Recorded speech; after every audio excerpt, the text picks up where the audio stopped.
ఇక్కడ total స్టూడెంట్స్లో girls 83 1/3% ఉన్నారు, మిగిలిన వారు బాయ్స్ అని ఉంది. టోటల్ స్టూడెంట్స్లో గర్ల్స్ పర్సంటేజ్ ఇచ్చారు 83 1/3%, బాయ్స్ వచ్చేసి 16 2/3% కదా.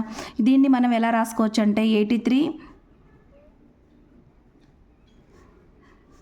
250 పర్సంటేజ్ కాబట్టి బై 3 ఇంటూ 100 తీసుకుంటే 5/6 5/6 పార్ట్స్ బాయ్స్ గర్ల్స్ ఉంటే 1/6 పార్ట్స్ బాయ్స్ ఉన్నారు కదా.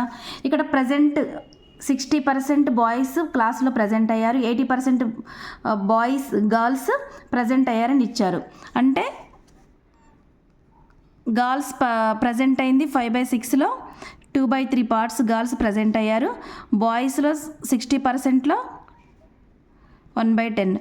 టోటల్ మనకి ప్రజెంట్ పర్సంటేజ్ తెలిస్తే ఆబ్సెంట్ పర్సెంట్. టోటల్ మనకు అడిగింది ఏంటంటే what is percentage of total number of students are absent. వీళ్ళు ప్రజెంట్ అయిన పర్సంటేజ్ అంటే మొత్తం వీళ్ళు ప్రజెంట్ అయ్యారు. ఆబ్సెంట్ అయిన వాళ్ళు 7/30 ఇంటూ 100గా తీసుకుంటే